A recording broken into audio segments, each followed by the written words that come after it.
నమస్కారం, welcome to I dream. నేను మీ విజిత. ప్రస్తుతం మనతో పాటు ఉన్నారు ఇస్కాన్ టెంపుల్ నుంచి ప్రణవానంద ప్రభుజీ గారు. ప్రభుజీ ఎప్పుడు మనతో మాట్లాడినా కూడా ఎన్నో మంచి మంచి విషయాలను, కృష్ణుడికి సంబంధించిన విషయాల గురించి అయితే ఏంటి, కృష్ణ లీలల గురించి అయితే ఏంటి, ఆధ్యాత్మిక మార్గంలో మనం వెళుతున్నప్పుడు ఎటువంటి నియమాలు పాటించాల్సి ఉంటుంది, అసలు ఆధ్యాత్మిక మార్గంలో ఎందుకు వెళ్లాల్సి ఉంటుంది, ఇలాంటి ఆసక్తికర విషయాలన్నింటినీ మనకు తెలియజేస్తూనే ఉంటారు. ఇప్పుడు ప్రభుజీతో మాట్లాడి మరిన్ని మంచి మంచి విషయాల గురించి అడిగి తెలుసుకుందాం. హరే కృష్ణ ప్రభుజీ. హరే కృష్ణ ప్రభుజీ, ఆధ్యాత్మిక మార్గం వైపు వెళ్తే మనకు అన్ని రకాలుగా బాగుంటుంది, భగవంతుడి దగ్గరికి మనం వెళ్ళొచ్చు, మోక్షం పొందొచ్చు అని చెప్పి మాట్లాడుకుంటూ ఉంటాం. అయితే ప్రభుజీ, చాలామంది ఆధ్యాత్మిక మార్గం వైపు వెళ్ళినా, ఎన్ని పూజలు చేసినా, ఎన్ని పుణ్యక్షేత్రాలు చేసినా వాళ్ళకున్న ఒత్తిళ్ళు మాత్రం అలానే ఉంటుంటాయి. మరి భగవంతుడి సేవలో ఉన్నప్పుడు, భగవంతుడి మార్గంలో ఉన్నప్పుడు ఒత్తిళ్ళు ఎందుకు ఉంటాయి? విముక్తి పొందాలి కదా ప్రభుజీ వాటి నుంచి. ఒక విషయం చెప్తాను మీకు. భగవంతుడి యొక్క సేవ వేరు, కోరికలతో భగవంతుడికి చేసే పూజలు వేరు. ఓకే. మనకి ఒత్తిడి పోవాలి అని అంటే ఫస్ట్ మన మనసులో ఉండే భారాలు ఏవైతే ఉన్నాయో అవి తగ్గించుకోవాలి. మీకు ఒక చిన్న విషయం చెప్తాను, అప్పుడు మీకు అర్థమవుతుంది. అలెగ్జాండర్ ది గ్రేట్ భారతదేశానికి వచ్చినప్పుడు ఒక సాధువు ఒంటిపైన బట్టలు కూడా లేవట, ఇలా కూర్చొని ధ్యానం చేస్తూ ఆనందంగా నిమగ్నం అయిపోయి ఉన్నారనమాట. అయితే ఈ సాధువు అలెగ్జాండర్ని చూసి నించోని కూడా నించోలేదట. అయితే ఆయనకు చాలా కోపం వచ్చింది. అదేంటి, నేను ఇంత పెద్ద రాజును వస్తే నించోవట్లేదేంటి అని ఆయన ఏం చేశారు, ఒక వ్యక్తిని పంపించారు. ఆయన నించోమని చెప్పు అని అన్నారనమాట. ఆయన వెళ్ళారు. నేను ఎందుకు నించుంటా అని అన్నాడు. ఈయన హాయిగా అలా మళ్ళీ తపస్సు చేసుకుంటున్నాడు అనమాట. అలెగ్జాండర్ స్వయంగా వచ్చారు ఆయన దగ్గరికి. వచ్చి ఆయనతో అన్నారట, అయ్యా, నా దగ్గర ఇంత సామ్రాజ్యం ఉంది, అయినా సరే నాకు భారంగా ఉన్నది, నీ దగ్గర బట్టలు కూడా లేవు, అయినా సరే నువ్వు ఇంత ఆనందంగా ఎలా ఉన్నావు, ఇంత ఆనందం నీ ముఖంలోనే కనిపిస్తూ ఉంది, ఎందుకింత వర్చస్సు, ఎందుకింత తేజస్సు, ఎందుకింత ఆనందం నీ దగ్గర ఉంది అని అడిగారట. అయితే ఈయన అన్నారట, ఒక చిన్న రాయి, ఇంతే రాయి కింద నుంచి తీసుకొని అలెగ్జాండర్ అన్నారట, ఇది నువ్వు పట్టుకోవచ్చా? అయితే అలెగ్జాండర్ అన్నారట, ఇంత చిన్న రాయి పట్టుకోవటంలో నాకేముంది, పట్టుకుంటాను, ఇవ్వండి అని చేతిలో పెట్టాడు. అలానే పట్టుకొని ఉంచు అని అన్నారట. ఇలా పట్టుకున్నారు. గంట సేపు అయింది, 2 గంటలైంది, 3 గంటలైంది. అలా టైం పెరుగుతూ ఉండేసరికి ఆయన చేతి మొత్తం కూడా ఎంత హెవీగా అనిపించిందంటే అంత హెవీగా లాస్ట్ కింద పడేశారు. అమ్మో, నేను ఇంకా పట్టుకోలేను. అదేంటి, ఇంత చిన్న రాయి నేను పట్టుకుంటాను, అచ్చేస్తా ఇంచేస్తాను అన్నావు కదా, ఇప్పుడేమైంది అని అంటే, అమ్మో చాలా కష్టం, చాలా కష్టం. చూసారా, ఒక చిన్న రాయే కొద్దిసేపటి తర్వాత ఎంత భారంగా మారిపోయింది మనకి. కానీ మనము భగవంతుడి దగ్గరికి ఎందుకు వెళ్తున్నాము? అయ్యా, నాకు కొత్త కారు కొని ఇచ్చేసేయి, నాకు కొత్త ఇల్లు కొని ఇచ్చేసేయి, నాకు తొందరగా పెళ్ళి అయిపోవాలి, నాకు పిల్లలు కలగాలి, నాకు ఇంత ఆస్తి రావాలి, నాకు అది కావాలి, ఇది కావాలి అని ఇంకా భారాలు అడగడానికి మనం భగవంతుడి దగ్గరికి వెళ్ళామనుకోండి, ఎప్పుడు మనం ప్రశాంతంగా ఉండలేం. కానీ అదే స్వామి నిస్వార్థమైన ప్రేమతో, భక్తితో, భక్తి వేరు, కోరికలు కోరటం వేరండి. ఎప్పటి వరకైతే మనం భగవంతుడి నుంచి కోరికలు కోరుతామో అది భక్తి కాదు. అంటే మనసులో ఎటువంటివి లేకుండా నిస్వార్థమైన భావనతో, భగవంతుడి పట్ల ప్రేమతో కానీ మనం వెళ్తే అటువంటి వాడు ఎన్నటికీ కూడా ప్రశాంతత లేకుండా ఉండలేడు. ఆయనకి తప్పక ప్రశాంతత ఉంటుంది.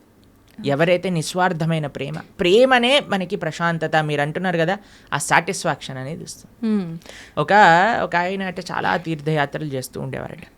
చాలా తీర్థయాత్రలు చేస్తుంటే ఎందుకోసం చేసేవాళ్ళు, మాకు ఇది అయిపోవాలి, మాకు అది అయిపోవాలి, మాకు ఇది జరిగిపోవాలి, మాకు అది జరిగిపోవాలి అని తీర్థయాత్రలని చేస్తూ, అక్కడికి వెళ్తే పుణ్యం వస్తుందట, ఇక్కడికి వెళ్తే పాపం పోతుందట, దీంతో చేస్తుండే. అయితే వాళ్ళ గురువుగారు చాలాసార్లు చెప్పారు, నాన్న ఈ భావనతో వెళ్ళకు, అక్కడుండే భగవంతుడి యొక్క దర్శనం చేసుకోవడానికి వెళ్ళు, అక్కడ సాధువుల దగ్గర నుంచి మాటలు వినడానికి వెళ్ళు, ఆ క్షేత్రానికి సేవ చేయడానికి వెళ్ళు అని అంటే ఈయనకు అర్థం కాదు.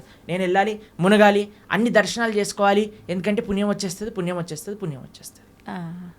అయితే ఈ గురువు గారు ఒకసారి ఏం చేశారంటే, ఒక కాకరకాయ ఇచ్చారట. కాకరకాయ ఇచ్చి, నాన్న నువ్వు వెళ్ళే పుణ్యక్షేత్రాలు అన్నింటిలో కూడా ఎక్కడెక్కడైతే నువ్వు స్నానం చేస్తావో అక్కడ అల్లా కూడా ఈ కాకరకాయకి స్నానం చేయించు అని అన్నారట. సరే అని మొత్తం ప్రతి క్షేత్రాన్ని గంగా, యమున, గోదావరి, కావేరి అన్నిట్లో స్నానం చేసి తీసుకొచ్చారట. వచ్చి మళ్ళీ ఆశ్రమానికి తిరిగి వచ్చేసరికి ఆ గురువుగారు అన్నారట, నాన్న ఈ కాకరకాయని కొద్దిగా ముక్కలు ముక్కలు చేసి కొద్దిగా వండు అని అనేసరికి వండి చూసేసరికి ఆ కాకరకాయ చేదుగానే ఉంది. కాబట్టి దాని యొక్క గుణం పోయిందా? గంగలో స్నానం చేసాం, యమునలో స్నానం చేసాం, పోలేదు కదా.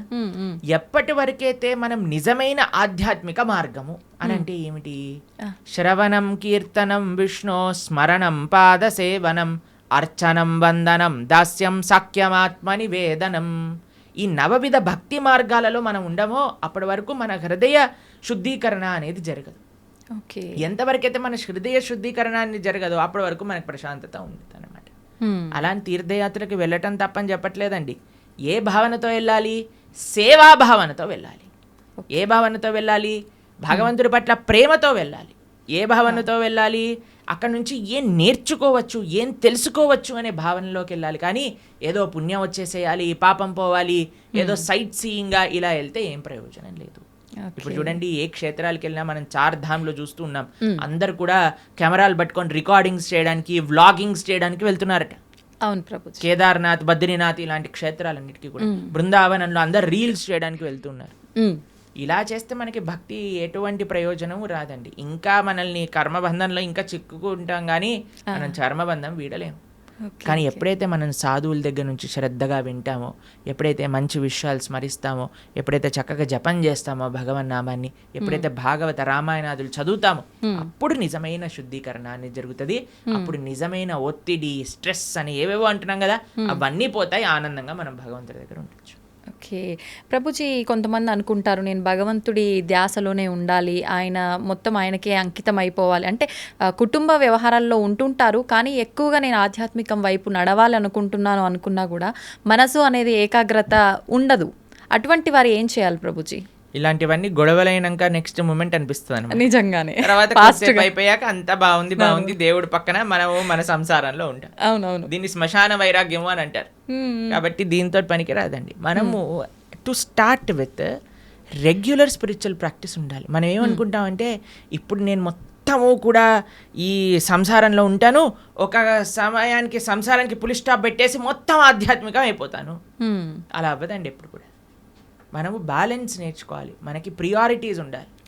కాబట్టి అలా మొత్తం వెళ్ళిపోతాను, మొత్తం మునిగిపోతాను అని చాలామంది మాకు కూడా చెప్తూ ఉంటారు. ప్రభుజీ ఇంకొక 4 సంవత్సరాలు వెయిట్ చేయండి, 4 సంవత్సరాల తర్వాత నువ్వు ఉంటావో లేదో తెలియదు కదా. అవును, ఎవరు ఉంటారో లేదో తెలియదు కదండి. ఒక నెక్స్ట్ క్షణంలోనే ఏమవుతుందో చెప్పలేం కదండి. నిజమే ప్రభుజీ. దేహినాం క్షణ భంగురహ అని అంటారు.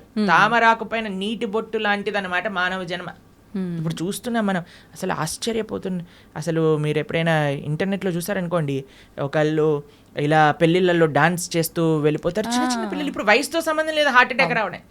అలానే ఎవరికైనా వస్తుంది అని కాదండి, మనకి తెలియదు ఎవరికి ఏమవుతుందో అనే విషయం. అవును. కాబట్టి మనం ఏమంటున్నామంటే ఒకనాడు ఇలా చేస్తాము, ఒకనాడు అలా చేస్తాము అన్నదానికంటే మనకి ఇప్పుడున్న సమయంలో కొద్దిగా సమయం భగవంతుడి కోసం తీయండి, కొద్దిగా సమయం వెచ్చించండి భగవంతుడి కోసము. ఓకే, వెచ్చించి చక్కగా దాన్ని మంచి ఆధ్యాత్మిక మార్గంలో యూజ్ చేయండి. ఎందుకంటే అదే మనకి శాశ్వతమైన ఫలితాన్ని ఇస్తుంది. స్వల్పమప్యస్య ధర్మస్య త్రాయతే మహతో భయాత్ అని కృష్ణుడు భగవద్గీతలో చెప్పారు. నువ్వు ఇంత చేస్తే నీకు ఇంత ఇస్తా, ఇంతగా కృష్ణుడు స్వీకరిస్తాడటండి. ఇంత చేస్తే, మనం ఇంత చేస్తే భగవంతుడు ఇంత అనుకుంటాడట దాన్ని. కానీ ఈ ప్రపంచంలో వాళ్ళకి ఇంత చేసినా సరే వాళ్ళు అనుకుంటారు ఏం చేశాడు వీడు నాకు, పెళ్ళిళ్ళల్లో ఇలానైనా మమ్మల్ని చూసుకునేది, అలానైనా మమ్మల్ని చూసుకునేది అని కొట్లాటలు పెట్టడానికి జనాలు అందరూ రెడీగా ఉంటారు. కానీ భగవంతుడు రివర్స్. కానీ మనం ఈ ప్రపంచంలో ఉండే వాళ్ళందరినీ సాటిస్ఫై చేయడానికి ప్రయత్నం చేస్తున్నాం, ఈజీగా సాటిస్ఫై అయ్యే భగవంతుని వదిలేస్తున్నాం. అది మనం చేసేదన్నమాట. కానీ మనం ఏమంటున్నామంటే బ్యాలెన్స్డ్గా ఉండండి. మంచిగా ప్రతిరోజు కొద్ది సమయమైనా గీత చదువుకోవడానికి. మీరు చూడండి, ఏ మతం వాళ్ళైనా అండి చిన్నప్పటి నుంచి పిల్లలకి నేర్పిస్తారు వాళ్ళ మతం ఏంటి, వాళ్ళ సాంప్రదాయం ఏంటి, అసలు వాళ్ళ పుస్తకాలు ఏంటి, పుస్తకాలు చదవటం కానీ వాళ్ళ యొక్క ఉత్సవాలు. మనకి ఎప్పుడు చిన్నప్పటి నుంచి ఎంజాయ్మెంట్ ఎంజాయ్మెంట్ ఎంజాయ్మెంట్ ఎంజాయ్మెంట్ తప్ప మిగతాది ఏమీ మనం నేర్పించట్లేదు.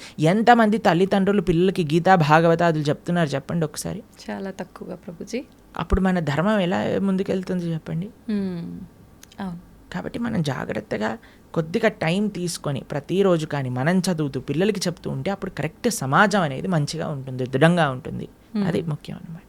ఓకే ప్రభుజీ, వింటుంటాం సాధారణంగా పెద్దవాళ్ళు అంటుంటారు వీడు కారణ జన్మురా అని చెప్పి. అసలు నిజంగా కారణ జన్ములు అంటే ఎవరు ప్రభుజీ? సృష్టిలో ఉన్న ప్రతి ఒక్కరూ కారణ జన్ములే అంటారా? కారణ జన్ములు అనేదానికంటే కర్మ జన్ములు అనడం బెటర్ ఏమో, ఎందుకంటే అందరూ వాళ్ళ కర్మ ఫలితంగా జన్మిస్తూ ఉంటారు. కారణ జన్మలు అని అంటే ఎవరైతే మహానుభావులు ఉంటారో, మహాభక్తులు ఉంటారో, ప్రపంచంలో ఉండే వాళ్ళందరినీ భక్తి మార్గంలో ధార్మికంగా నడిపించడానికి ప్రయత్నం చేస్తూ ఉంటారో, వాళ్ళ ఆచరణ ద్వారా, శాస్త్ర అధ్యయనం ద్వారా 10 మందికి మంచి చేయడానికి ప్రయత్నం చేస్తుంటారు. అటువంటి మహానుభావులు కారణ జన్ములుగా మనం చెప్పొచ్చు. ఎంతో మంది మహానుభావులు మన భారతదేశంలో కారణ జన్ములుగా ఒక ప్రయోజనం కోసం అవతరించిన వాళ్ళు ఉన్నారు. మన ఆచార్యులు జగద్గురు శంకరాచార్యులు కానీ, జగద్గురు మధ్వాచార్యులు కానీ, జగద్గురు రామానుజాచార్య స్వామి వారు, శ్రీ చైతన్య మహాప్రభు, వల్లభాచార్యులు, శ్రీల ప్రభుపాదులు వారు, ఇటువంటి మహానుభావులు జన్మిస్తారు. వాళ్ళని కారణ జన్ములు అని అంటారనమాట. కానీ మనలాంటి జీవులందరం కూడా మన కర్మ ఫలితాన్ని అనుభవించడానికి జన్మించిన వాళ్ళమే అనమాట. మనం చేసుకున్న పుణ్య పాపాలను అనుభవించడానికి ఈ ప్రపంచంలోకి వచ్చాం. కాబట్టి కర్మ వల్ల జన్మించే జీవులందరూ కూడా కారణ జన్ముల యొక్క మార్గాన్ని అనుసరించాలి. వాళ్ళు చూపించిన మార్గాన్ని, వాళ్ళు ఇడిపించిపెట్టిన లెగసీ ఏదైతే ఉందో దాన్ని ఫాలో అవటం వల్ల, వాళ్ళ టీలింగ్స్ ఫాలో అవటం వల్ల మనం కూడా జన్మలేని ఒక చక్కటి భగవంతుడి యొక్క లోకానికి చేరుకోగలుగుతాం అనమాట. కాబట్టి ఆచార్యులు కారణ జన్ములు, వాళ్ళకి కర్మ లేదండి. ఏ మహా భగవద్భక్తుడు ఆవిర్భవించినప్పుడు భగవంతుడు స్వయంగా ప్రేరణ చేస్తే, అయ్యా నువ్వు వెళ్ళి జనాలను ఉద్ధరించు అని చెప్తే కానీ వాళ్ళు రారు. అటువంటి మహాభాగవతోత్తములని మనం కూడా ఆశ్రయిస్తే మనం కూడా ఈ జన్మ రాహిత్యం పొంది భగవంతుడి యొక్క సేవ చక్కగా ఆ భగవంతుడి యొక్క లోకంలో చేసుకోగలుగుతాం. ప్రభుజీ, ప్రతి ఒక్కరికి కూడా ముందు జన్మకు సంబంధించిన వాసనలను బట్టి పాపపుణ్యాలు ఉంటాయి కదా, మరి వాళ్ళకు అంత గత జన్మలకు సంబంధించిన ఉంటాయి కదా, మరి వాళ్ళకి ఎందుకు ఉండవు కర్మలు? ఆచార్యులక మహాభాగవతోత్తములక, ఎందుకంటే వాళ్ళు భగవంతుడు పంపిస్తే ఈ ప్రపంచంలోకి వచ్చిన వాళ్ళు. వాళ్ళందరూ కూడా భగవంతుడి యొక్క లోకంలో ఉండేవాళ్ళు అనమాట. అయ్యా నువ్వు ఉద్ధరించడానికి వెళ్ళు అని వాళ్ళని పంపిస్తే వాళ్ళు వచ్చి మనల్ని ఉద్ధరించడానికి ప్రయత్నం చేస్తారు. కాబట్టి వాళ్ళు ఏదో మనలాగా కర్మ వల్ల పుణ్యపాపాలు అనుభవించడానికి వచ్చిన వాళ్ళు కాదనమాట. భగవంతుడు తన యొక్క సొంత కృపతో, స్వామి నువ్వు వెళ్ళి ఈ ప్రపంచంలో ఉండే వాళ్ళందరూ కష్టపడిపోతున్నారు, పాపం వీళ్ళందరికీ ఏమి ధర్మం ఏంటి అధర్మం అంటే ఏం తెలియట్లేదు, కాబట్టి నువ్వు వెళ్ళి నీ భక్తి ద్వారా, నీ ఆచరణ ద్వారా 10 మందికి తెలియజేయి, వాళ్ళందరినీ కూడా మంచి మార్గంలో నడిపించు అని చెప్పి పంపిస్తే వాళ్ళు భగవంతుడి దగ్గర నుంచి కిందికి వస్తారు. ఓకే, అలా ప్రభుజీ, ధర్మం అంటున్నాం. ధర్మము, జ్ఞానము, భక్తి, కర్మ ఇవన్నీ మాట్లాడుకుంటున్నాం. అసలు ఇవన్నీ అంటే ఏంటి? నిజంగా వీటన్నింటినీ మనం గనక వీటి కరెక్ట్ మార్గంలో గనక వెళ్ళగలిగితే వీటి ద్వారా నిజంగా భగవంతుని ఎలా చేరుకుంటాం? అసలు మీరన్న క్వశ్చన్లో చాలా టర్మ్స్ ఉన్నాయి. ధర్మము, జ్ఞానము, భక్తి, కర్మ ఇవన్నీ ఒక్కొక్క విశ్లేషణ చేయవలసిన, ఒక్కొక్క పాడ్కాస్ట్ కి సంబంధించిన టాపిక్స్ అనమాట మీరు అడిగింది. సాధారణంగా ప్రతి ఒక్కరు ఎవ్వరు నోరు తెరిచినా కూడా ఇవే జనరల్ గా డిస్కస్ చేస్తుంటారు కదా ప్రభుజీ. మన అన్నిటికంటే పెద్ద మిస్కన్సెప్షన్ ఏంటి అని అంటే, ఎవరికి తోచింది వాళ్ళు ధర్మం అనుకుంటారు.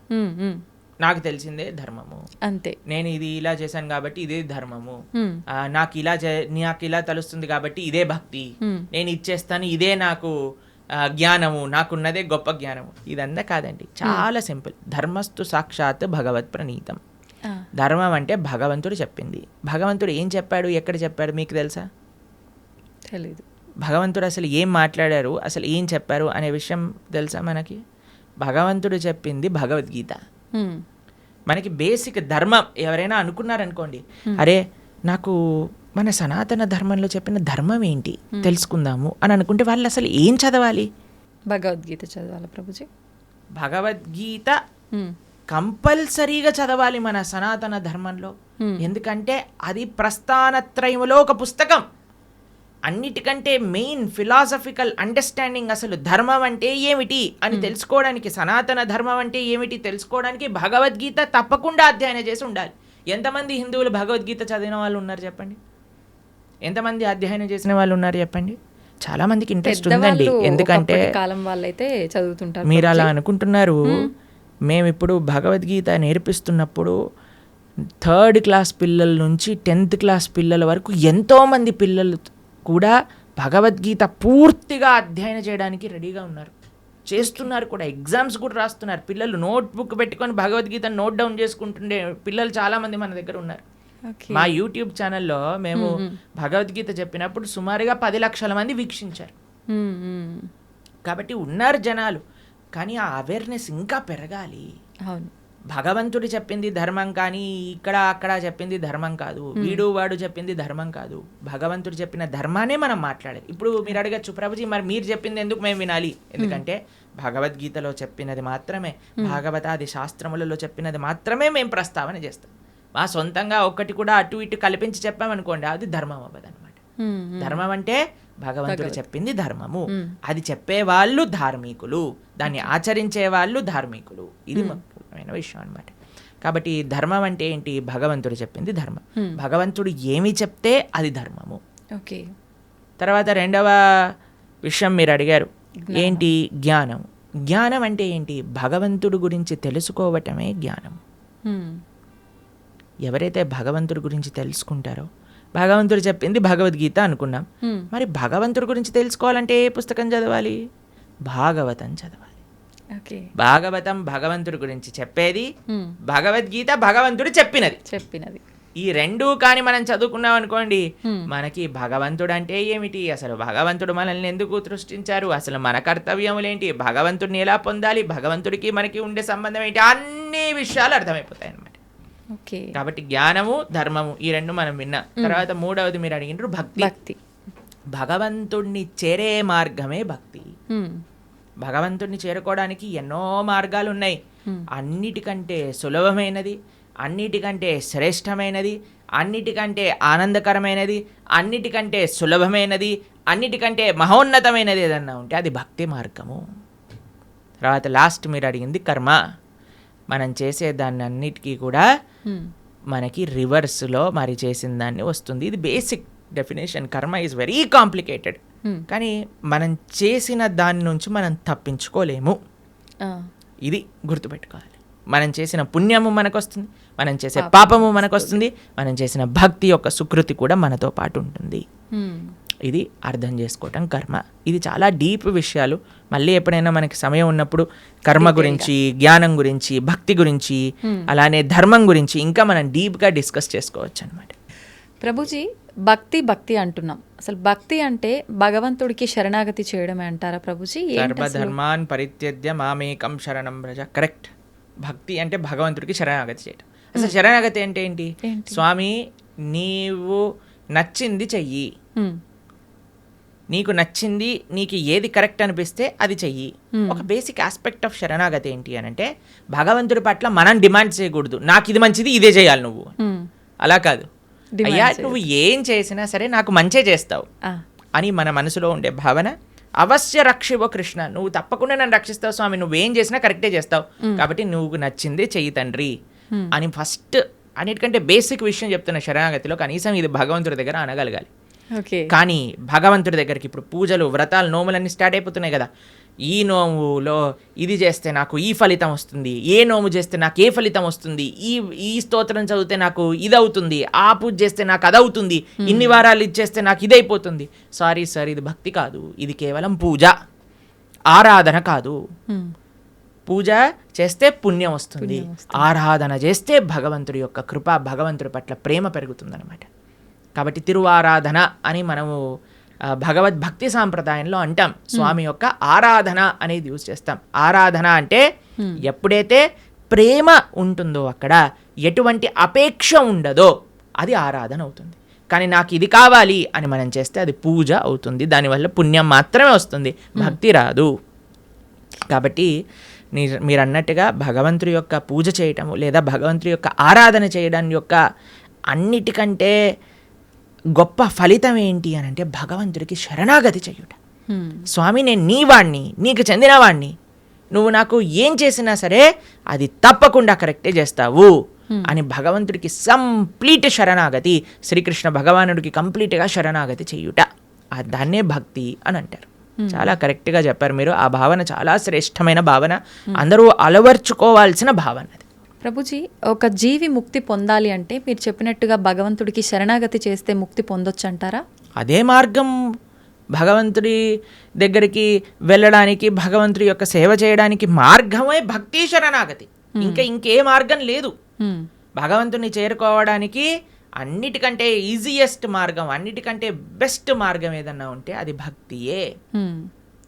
ఆ భక్తి తప్ప సమాశ్రితాయై పదపల్లవప్లవం మహత్పదం పుణ్య యశోమురారే భవాంబుదిర్వత్స పదం పరం పదం పదం పదం యద్విపదాం న తేషాం అని అంటారు. సమాశ్రితాయై అంటే శరణాగతి చేయటం. ఎవరైతే భగవంతుడి యొక్క శ్రీచరణాలను ఆశ్రయిస్తారో అటువంటి వాడికి ఏమవుతుందట, ఇంత పెద్ద సంసార సాగరం అంటాం కదండి, సంసార సాగరంలో కొట్టి ముట్టాడుతున్నాం అంటారు కదా, ఆ సంసార సాగరం ఎంత అయిపోతుందట అంటే, ఒక గోవు దూడ పాదం ఉంటుంది కదండి, దూడ కానీ బుడదలో పాదం పెట్టింది అనుకోండి, ఇంత చిన్న హోల్ అవుతుంది, దాంట్లో ఎంత నీళ్లు ఉంటాయి, తక్కువగా ఉంటాయి. అన్ని నీళ్ళు అయిపోతుందంటే ఈ సంసార సాగరం మొత్తం ఎవరైతే భగవంతుడికి శరణాగతి చేస్తారు. అంత నీటిని ఎంత సులభంగా దాటొచ్చండి, ఒక పాదం పెడితే సరిపోతుంది, దాటు అంతే. అలా సంసారాన్ని దాటేయచ్చట ఎవరైతే భగవంతుడి యొక్క పాదాలకు శరణాగతి చేస్తారు. కాబట్టి ముక్తి కావాలి, భగవంతుడి దగ్గరికి వెళ్ళి భగవంతుడి యొక్క సేవ చేసుకోవాలి అని అనుకున్న వాళ్ళకి ఏకైక మార్గం ఏమిటి అని అంటే అది భక్తి శరణాగతి మాత్రమే. ఇంకా ఏ మార్గము పని చెయ్యదు. ఓకే ప్రభుజీ, మోక్షం అంటుంటాం, ముక్తి మోక్షం ఒకటేనా? ఇవి రెండు కూడా భగవంతుని చేరుకోవడాన్నే ముక్తి మోక్షం అని అంటారా? ఎస్, ముక్తి మోక్షము అని అంటే చాలా మందికి ఒక మిస్కన్సెప్షన్ ఏముంటుంది అని అంటే భగవంతుల్లోకి వెళ్ళి కలిసిపోవటము అని అనుకుంటారు, ఐక్యం అయిపోవటము అని అంటారు. చాలా మంది ఈ మాట వాడుతూ ఉంటారు అనమాట. ఐక్యం అయిపోవాలి భగవంతుడి లోపల. మనం ఏమి భగవంతుడి లోపల ఐక్యం అవ్వడానికి పుట్టలేదండి. జీవులం అందరూ కూడా జీవేర స్వరూప హోయ్ కృష్ణేర నిత్య దాస్, మనందరం కూడా భగవంతుడి యొక్క సేవ చేయడానికి ఉన్నాం. ఇప్పుడు చూడండి, ఒక చిన్న పిల్ల ఉంది, ఆవిడికి అమ్మ అంటే చాలా ప్రేమ ఉన్నప్పుడు ఆ చిన్న పిల్ల వచ్చి అమ్మతోటి, అమ్మ మళ్ళీ నేను నీ పొట్టలోకి దూరిపోతాను, నీ శరీరంలోకి వెళ్ళిపోతాను అని అంటే, ఒరే శరీరంలోకి వెళ్ళటం ఏంట్రా, నువ్వు అమ్మ అంటే ప్రేమ ఉంది అని అంటే నువ్వు ఏదో ఒక సేవ చేయాలి, అమ్మకి నచ్చినట్టుగా ఉండాలి, అమ్మకి నచ్చే విధంగా ఉండాలి, అదే సేవ కదండి. అమ్మ పొట్టులోకి వెళ్ళిపోవటం ప్రేమనా, లేదా అమ్మకి నచ్చే పనులు చేయటం ప్రేమనా? నచ్చే పని చేయటం. కాబట్టి భగవంతుడి యొక్క భక్తి, భగవంతుడి ముక్తి అని అంటే భగవంతుడు లోపలికి వెళ్ళిపోవాలి అని కోరుకోవటం కాదు, భగవంతుణ్ణే అయిపోవాలి అని చాలా మంది అనుకుంటూ ఉంటారు అనమాట. కానీ అది కాదండి ముక్తి అంటే. ముక్తి అంటే భగవంతుడి యొక్క సేవ చేయటం. భగవంతుడి యొక్క సేవ కాదు, భగవంతుడి యొక్క భక్తుల యొక్క సేవ. భగవంతుడి యొక్క భక్తుల యొక్క సేవ కాదు, భగవంతుడి యొక్క భక్తుల యొక్క భక్తుల యొక్క సేవ. భగవంతుడి యొక్క భక్తుల యొక్క భక్తుల యొక్క సేవ కాదు, భగవంతుడి యొక్క భక్తుల యొక్క భక్తుల యొక్క భక్తుల యొక్క సేవ. దాసానుదాసో తవ పాదేయిక మూలం, ఇది ముక్తి అని అంటే. మనం చాలామందికి ప్రశ్న, ఒకవేళ మనకి ముక్తి వచ్చేసింది అనుకోండి, భగవంతుడి దగ్గరికి వెళ్ళిపోవాలి, ఏం చేస్తాము? సేవ చేసుకుంటాం. ఎస్, సేవ చెయ్యాలి అనే వాళ్ళకే అక్కడికి అలౌడ్ ఉంటుంది, లేకపోతే అలౌడ్ ఉండదు అనమాట. నేను కూడా, మీరు వైకుంఠానికి ఎందుకు వెళ్తున్నారండి అని వీసా స్టాంపింగ్ వాళ్ళు అడిగారు అనుకోండి, ఏం లేదండి మేము కొద్దిగా మాకు వైకుంఠం చూసి రావాలని ఉంది అనుకోండి, రిజెక్ట్ అనేసిస్తారు. టూరిస్ట్గా వెళ్ళలే మనం వైకుంఠానికి, పర్మనెంట్ రెసిడెంట్ గానే వాళ్ళు వీసా ఇస్తారు. ఆ పర్మనెంట్ రెసిడెంట్లో కూడా పర్మనెంట్ ఎంప్లాయ్మెంట్ ఉంటుంది అన్నమాట మనకి భగవంతుడి యొక్క సర్వీస్. ఎవరైతే ఎంజాయ్మెంట్ మెంటాలిటీ ఉంటుందో వాళ్ళకి పరలోకానికి అలౌడే ఉండదు. ఎవరైతే సేవా భావనలో ఉంటారో వాళ్ళకి మాత్రమే భగవంతుడి దగ్గరికి అలౌడ్ ఉంటుంది. ప్రభుజీ, జీవాత్మ అంటుంటారు, జీవుడు జీవాత్మ రెండు ఒకటేనా, వేరు వేరంటారా? ఎస్, మనకి 3 రకాల శరీరములు ఉంటాయి. ఇప్పుడు మీరు చూసేదాన్ని స్థూల శరీరము అని అంటారు, అంటే చర్మము, బ్లడ్, బోన్స్ వీటన్నిటితో ఉండే స్థూల శరీరం అంటారు. దీంట్లోపల సూక్ష్మ శరీరం అని ఉంటుంది, మన బుద్ధి అహంకారములతో స్థూల శరీరం ఉంటుందన్నమాట. దాని లోపల స్థూల శరీరం, సూక్ష్మ శరీరం, దాని లోపల మనకి కారణ శరీరము అని అంటారు, దాన్ని ఆత్మ, జీవాత్మ అని అంటారు. ఇప్పుడు చూడండి, ఫర్ ఎగ్జాంపుల్ ఇప్పుడే నేను స్టూడియోకి వస్తుంటే ఒకళ్ళు వెళ్ళిపోయారు, ఆయన పక్కన నుంచి ఇలా తీసుకెళ్తూ ఉన్నారనమాట. సపోజ్ పలానా వ్యక్తి వెళ్ళిపోయారండి అని అంటారు. వెళ్ళిపోయారు అని అంటే ఇక్కడే కదండి మన ముందే కనిపిస్తున్నారు కదా, మరి వెళ్ళిపోయారు అని ఏం వెళ్ళిపోయింది? ఆత్మ. ఇదే బేసిక్ అండర్స్టాండింగ్. కానీ ఎంతమందికి ఈ విషయం గురించి, అరే ఆత్మ వేరు శరీరం వేరు అని మనం గుర్తించేసామనుకోండి, ఈ శరీరం పైన అంత ఇన్వెస్ట్మెంట్ ఎందుకు చేస్తాం చెప్పండి? అసలు ఎవరైనా అద్దెల్ని అలంకరించుకుంటారా? మీకు ఈ స్టూడియో అంటే జస్ట్ రెంట్కే ఇచ్చారంటే మీరు 1 కోటి రూపాయలు పెట్టి దీన్ని రీమోడిఫికేషన్ చేస్తారా? లేదు, ఆలోచిస్తాం ప్రభుజీ, ఖచ్చితంగా ఆలోచిస్తాం. ఎప్పుడైతే మన సొంత ఇల్లు ఉంటుందో అక్కడ అలంకరించుకుందాం అని అనుకుంటారు కదా. కానీ మనందరం చేసే పని ఏంటి? ఇది తెలుసు, అదే ఈ శరీరము పర్మనెంట్ కాదు, అయినా సరే మనం ఈ శరీర పోషణలో ఉన్నాం. కానీ శరీర పోషణలో ఉండద్దు అని చెప్పట్లేదండి, కానీ ముఖ్యమైన ఆత్మని మర్చిపోరాదు, అది అన్నిటికంటే ముఖ్యం. జీవాత్మ మనము అని అంటే ఇప్పుడు చూడండి, ఇది నా చెయ్యి అంటాం, నా చెయ్యి, నా షర్ట్, నా వాచ్, నా తల, నా కళ్ళు. మరి నువ్వెవరు?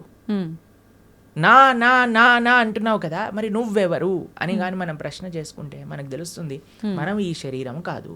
శరీరం అయితే మరి ఆ వ్యక్తి అలానే ఉన్నాడు కదా, వెళ్ళిపోయారు అని ఎందుకు అంటున్నారు? జీవులం మనం, మనందరం కూడా ఆత్మ, అదే జీవాత్మ అంటారు. కేవలం ఈ 3 కాదండి, ఇంకొక ఆయన కూడా మన శరీరంలో ఉన్నారు, ఆయన పరమాత్మ. మన హృదయంలో, హృదయ స్థానంలో 2 ఉంటారు వ్యక్తులు, జీవాత్మ, పరమాత్మ, 2.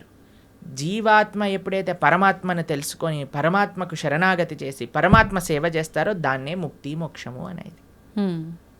కాబట్టి జీవుడు జీవాత్మ 2 ఒకటే, జీవాత్మ ఒకళ్ళు, పరమాత్మ ఒకళ్ళు. పరమాత్మని తెలుసుకోవటమే జీవుడి యొక్క లక్ష్యం.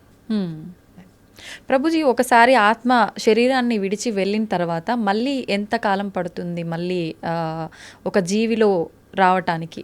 ప్రాణం అంటే ఏమంటారు, అది ఒక జన్మ తీసుకోవడానికి అన్నమాట. అది ఎవరికి ఎంతసేపు వాడు నరకంలో ఉంటాడో, ఎంతసేపు స్వర్గంలో ఉంటారో, ఎంత తొందరగా, అవన్నీ ఇంకా మనం చెప్పలేము. చాలా కాంప్లికేటెడ్ కర్మ సిద్ధాంతం అంటే, దానికి ఏం స్పెసిఫిక్ పారామీటర్స్ లేవు. మనతోటి అయినప్పుడే మనకు తెలుస్తుంది ఎన్ని రోజులు ఉన్నాం, మనం ఎక్కడ ఉన్నాం అనేది.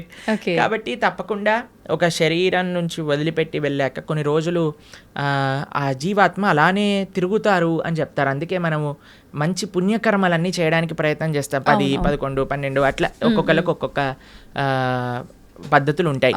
దాని తర్వాత వాళ్ళు అక్కడ నుంచి స్వర్గాది లోకములకు, నరకాది లోకములకు వెళ్ళి వాళ్ళ పాప పుణ్యాలన్నీ అనుభవించి మళ్ళీ ఇంకొక శరీరంలోకి దాల్చడానికి ఈ భూలోకంలోకి రావాల్సి వస్తుంది. లేదు, ఆయన చాలా భాగవతోత్తముడు, భగవంతుడికి శరణాగతి చేసి భక్తి చేసిన వాళ్ళు, పుణ్యంతో సంబంధం లేదు, పాపంతో సంబంధం లేదు, సాయిగా యత్గత్వా నా నివర్ధంతే తద్ధామ పరమమ్మ, భగవంతుడి యొక్క లోకానికి చేరుకున్నారనుకోండి, ఇంకా మళ్ళీ పుట్టాల్సిన అవసరం లేదు, పుణ్యము లేదు, పాపం లేదు, ఏ గోల లేదు, ఆనందంగా భగవంతుడి యొక్క సేవలో ఉండొచ్చు. మన సనాతన ధర్మంలో మీరు అర్థం చేసుకోవాల్సినవి 3 ఉన్నాయండి. ఏంటి ప్రభుజీ? ఒకటి పాపం, అంటే మనం చేసే తప్పుడు వాటికి వచ్చే ఫలితాన్ని పాపము అని అంటారు. 2 పుణ్యం, మనం చేసే మంచి పనులకి మనకి రిటర్న్గా వచ్చేది పుణ్యం. ఇంకొకటి 3వది ఉందండి, దాన్ని భక్తి అని అంటారు. భక్తి పుణ్యానికి సంబంధం లేదు, పాపానికి సంబంధం లేదు, ఇది సపరేట్ బ్యాంక్ అకౌంటే. ఎప్పుడైతే మనం ప్రేమతో భగవంతుడిని ఆశ్రయిస్తామో అది పుణ్యం కాదు, అది భక్తి సుకృతి అంటారు, భక్తోన్ముఖ సుకృతి అని అంటారు. ఎవరైతే భక్తి చేస్తారో అటువంటి వాళ్ళు నా స్వర్గానికి వెళ్ళరు, నా నరకానికి వెళ్ళరు, వాళ్ళు వెళ్ళేది భగవంతుడి యొక్క లోకానికి. స్వర్గానికి వెళ్ళినా, నరకానికి వెళ్ళినా, ఇంకా ఏ దేవత యొక్క ప్రపంచానికి వెళ్ళినా సరే, లోకానికి వెళ్ళినా సరే, కృష్ణుడు భగవద్గీతలో చెప్తారు, ఆ బ్రహ్మ భువనాలోక పునరావృత్తినో అర్జున. ఇక్కడ నుంచి బ్రహ్మలోకం అంటే అన్నిటికంటే టాప్ మోస్ట్ లోకం అనమాట. అక్కడ వరకు వెళ్ళిన వాళ్ళు కూడా మళ్ళీ పుట్టాల్సిన అవసరం ఉంటుంది. ఎప్పుడైతే మాముపేత్యత్తు కౌంతయ్య, నన్ను ఆశ్రయించిన వాళ్ళు, ఎవరు చెప్తున్నారు నన్ను అని అంటే కృష్ణుడు అర్జునుడితో చెప్తున్నారు, నన్ను ఆశ్రయించిన వాళ్ళకి మళ్ళీ పుట్టుక అనేది ఉండదు అనే విషయం చెప్తున్నారు. కాబట్టి మనం పుణ్యం పైన ఫోకస్ చేయకూడదు, పాపం పైన ఫోకస్ చేయకూడదు, మనం భక్తి పైన ఫోకస్ చేయాలి. ఇది పర్మనెంట్ సొల్యూషన్ అనమాట. ఓకే ప్రభుజీ, భక్తి వేరు, భగవంతుణ్ణి తెలుసుకోవడం వేరా ప్రభుజీ? 2 ఒకటేనా? భక్తి మార్గంలో మొట్టమొదటి అడుగు శ్రవణం, అంటే భగవంతుడి గురించి తెలుసుకోవడం.